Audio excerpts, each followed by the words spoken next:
পাঠশালা নগৰৰ অন্তৰ্গত আমাৰ ৰেল ষ্টেচনৰ কাষত ডাঙৰ ডাঙৰ গাঁথা হৈছে। মানুহ পৰিছে, কাৰোবাৰ ভৰি ভাঙিছে, বাইক উল্টিছে, ই ৰিক্সা উল্টিছে। আজি মই এই পথেৰে আহি পালোঁ, আহি পাই মই স্বচক্ষুৰে দেখা পালোঁ। পাই মই গাড়ী ৰাখিলোঁ, গাড়ী ৰাখি উপায়ুক্ত মহোদয়ক টেলিফোন কৰিলোঁ, টাউন কমিটিৰ এক্সিকিউটিভ অফিচাৰক মাতিলোঁ, আমাৰ ভাইচ চেয়াৰমেন আহিল, জিলা প্ৰশাসন আহিল, PWD আহিল। মই ক'লোঁ এইটো ৰাতিয়ে বনাব লাগিব। ৰেল লাইনে বোলে বাধা দিয়ে, ৰেলৱে কিয় বাধা দিয়ে? PWD কৰিব নিজে, টাউন কমিটিক বাধা কৰিব নিজে। মই ৰেল ডিপাৰ্টমেণ্টক ক'লোঁ, তাৰ ছুপাৰিণ্টেণ্ডেণ্টক ফোন কৰি আপোনালোকে বনাই দিয়ক। আপোনালোকে টাউন কমিটিক বনাব নিদিয়ে, আপোনালোকে PWDক বনাব নিদিয়ে। ৰাইজক খালত ৰখা অধিকাৰ ৰেলৱে ডিপাৰ্টমেণ্টে ক'ত পালে? ৰেলৱে ডিপাৰ্টমেণ্ট কাৰ কাৰণে? ফৰ পাব্লিক ছাৰ্ভিচ, ৰাইজৰ সেৱাৰ কাৰণে ৰেলৱে ডিপাৰ্টমেণ্ট।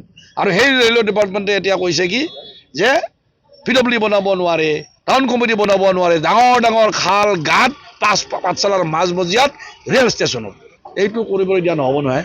মই ৰেলৱে ডিপাৰ্টমেণ্টক কৈছোঁ, তাহলে আপোনালোকে বনাই দিয়ক। আপোনালোকে আজি ৰাতিয়ে এই গাঁত কটা খাল কটা মাৰি দিয়ক। তেতিয়া তেওঁলোকে ক'লে যে নহয়, আমি তলত খান্দাৰ কাৰণে বাধা দি আছোঁ, আমি আলোচনা কৰিম, আজি আপোনালোকে বনাই ল'ব। আজি কিয় এতিয়া পৰা হ'ল? ইমান দিন তেওঁলোকে বাধা দি আছে।